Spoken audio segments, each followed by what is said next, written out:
शिरूर लोकसभा मतदारसंघ रणसंग्राम 2019च्या निवडणुकीच्या संदर्भात आज आपण चर्चा करण्यासाठी आलेलो आहोत। जुन्नर बार असोसिएशनचे माजी अध्यक्ष ॲडव्होकेट निवृत्ती घोडके सर, आपलं I1 न्यूजमध्ये प्रथमतः सहर्ष स्वागत। शिरूर लोकसभा मतदारसंघाची निवडणूक चालू आहे। यामध्ये राष्ट्रवादी काँग्रेस पक्षातर्फे डॉक्टर अमोल कोल्हे, त्याचप्रमाणे शिवसेनेतर्फे खासदार शिवाजीराव पाटील, तर या दोन उमेदवारांसंदर्भात आपल्याला प्रथमतः काय वाटतं?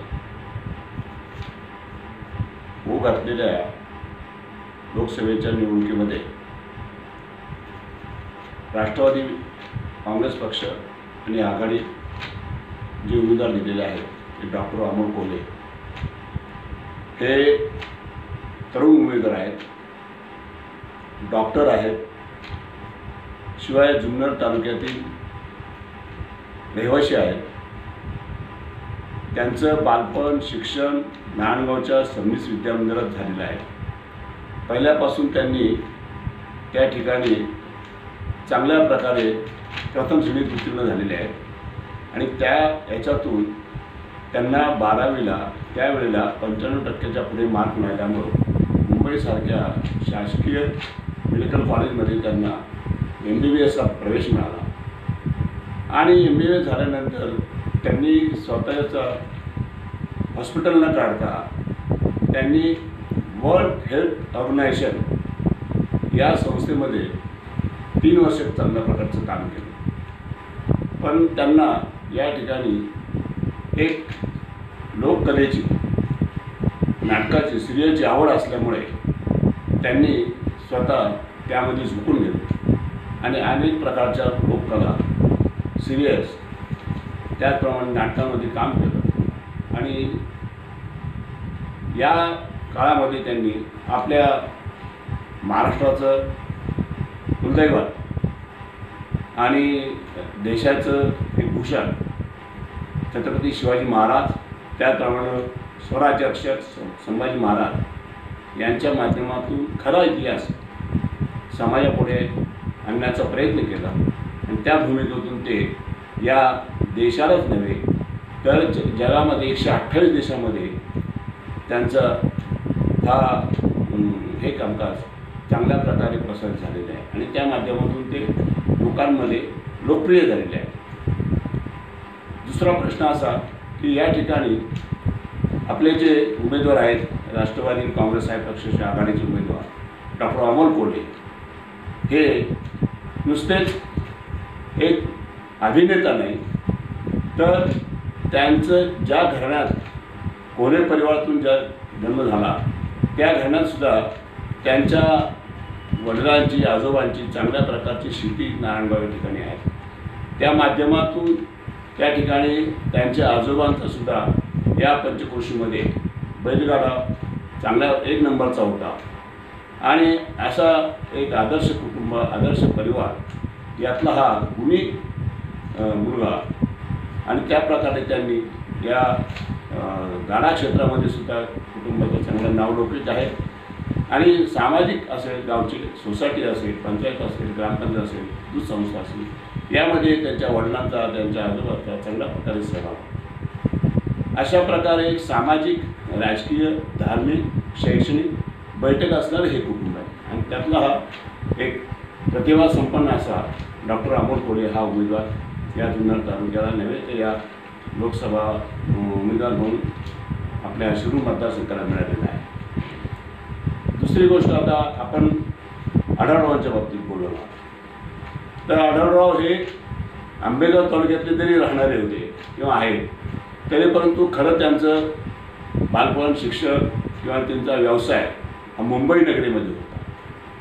त्यांना तालुक्याची तशी माहिती नव्हती, परंतु या आंबेगाव तालुक्यामध्ये जो कारखाना आदरणीय शरद पवार आणि आंबेगावचं नेतृत्व आदरणीय आपले वळसे पाटील यांनी जो भीमाशंकर सहकारी साखर कारखाना काढला त्या संदर्भात त्यांना मुंबई या ठिकाणी आणलं आणि या कारखान्याची धुरा त्यांच्याकडे दिली, म्हणजे चेअरमन त्यांना केलं आणि त्याच्यानंतर त्यांना खासदारकीचं तिकीट न दिल्यामुळे, 4ची घटना असेल, खासदारकीचं तिकीट न दिल्यामुळं त्यांनी काँग्रेस पक्ष सोडून शिवसेनेत प्रवेश केला आणि शिवसेनेतून त्यांनी त्या ठिकाणी उमेदवारी मिळवली लोकसभेची. एक प्रकारे त्यांनी काँग्रेस पक्षाशी बंडखोरीच केलेली आहे काय. तरी परंतु आघाडीचा उमेदवार म्हणून त्यांना त्या ठिकाणी जनतेने भरघोस मताने निवडून दिलं त्यावेळेला आणि अशोकराव मोहोळ त्यावेळेला पराभूत झाले. दुसऱ्या वेळेला त्यांना त्यांच्या प्रतिस्पर्धी म्हणून विलास सांडे उमेदवार आले, परंतु भोसरी भागातला उमेदवार असल्यामुळे त्या ठिकाणी जुन्नर आंबेगाव खेड या परिसरातले जनता आपल्या भागातला उमेदवार म्हणून विलास यांच्या पाठीमागं, आढळरावांच्या मागं लोक उभे राहिले. आणि तिसऱ्या वेळेला मी 2014च्या इलेक्शनमध्ये ना मोदींची लाट होती. त्यावेळेला आंबेगाव तालुक्यातील भीमाशंकर सगळे कारखान्याचे चेअरमन देवदत्त निकम यांना उमेदवारी राष्ट्रवादी पक्षाने दिलेली होती, परंतु मोदी लाटेमध्ये शिवाजीराव आढळराव पाटील निवडून आले. असा हा उमेदवार आहे. यांनी ज्या 2004 सालामध्ये जनतेपुढे जी आश्वासनं दिली का माझ्याकडे एक शिरूर मतदारसंघ, त्यावेळेचा 2004चा शिरूर मतदारसंघ अशोक मोहोळांच्या विरुद्ध निवडून लढवित होता. त्यावेळेचा खेड लोक मतदारसंघ होता आणि 2009 नंतर शिरूर लोक मतदारसंघ अस्तित्वात होता. तर या ठिकाणी त्यावेळेला खेड लोकसभा मतदारसंघ होता. त्याच्यामध्ये भोर, मुळशी, मावळ, खेड, आंबेगाव, जुन्नर हे 6 तालुके होते आणि त्याच्यामध्ये अशोकराव मोहोळ सिटिंग खासदार होते आणि यांनी कोणत्याही प्रकारची भूमिका त्या ठिकाणी विकासाची भूमिका तोंड उघडलं नाही अशा वगैरे भाषा वापरून त्या ठिकाणी माझ्याकडे विकासाचा आराखडा आहे आणि त्यामुळे मी या ठिकाणी चांगल्या प्रकारे लोकांना रोजगार कसा उपलब्ध, युवकांना काम कसं मिळेल असा मी आराखडा आणलेला आहे. आणि तो याच्यावर लोकांनी विश्वास ठेवून त्यावेळेला जुन्नर आंबेगाव खेड या भागातील लोकांनी यांना आढळरावचा चांगला पाठिंबा दिला आणि तो पाठिंबा दिल्यामुळे त्यावेळेला अशोकराव मोहोळ पडले आणि हे साधारणतः 20,000 निवडून आले. त्यावेळेला आपण सांगता की अशोकराव मोहोळ त्यावेळेस पडले, तर त्यावेळेस खासदार शिवाजीराव आढळराव पाटील यांनी न बोलणारे खासदार अशी अशोकराव मोहोळांवरती टीका केली होती. या संदर्भात आपण काय सांगाल? नाही, ती टीका चुकीची आहे. वास्तविक अशोकराव मोहोळ हा एक चांगला विद्वान, गुणीसंपन्न आणि एक कैलासवासी मामासाहेब मोहोळ यांचे ते चिरंजीव आणि मामासाहेब मोहोळांचं या पुणे जिल्ह्याला फार मोठं योगदान आहे.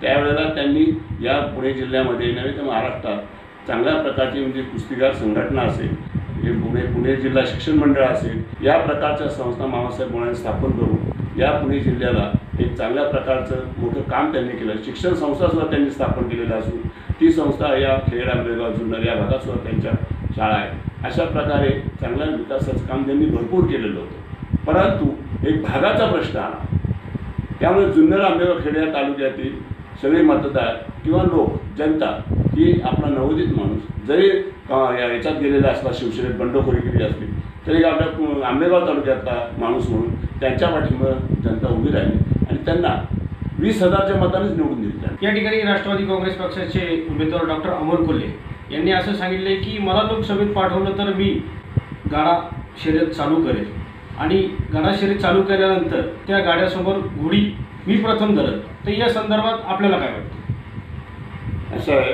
की डॉक्टर अमोल कोल्हेंचं संपूर्ण शिक्षण म्हणजे 11वीपर्यंत शिक्षण हे नारायणगावमध्ये झालेलं आहे आणि त्याच्यामुळं शेती काय, बैलगाडा काय, बैल काय, कारण त्यांच्या आजोबांचाच मुळात प्रख्यात एक नंबरचा बैलगाडा या तालुक्यात होता आणि त्याच्यामुळं त्यांना शेतीबाबत, बैलांबाबत, गाड्याबाबत चांगल्या प्रकारची जाणीव आहे.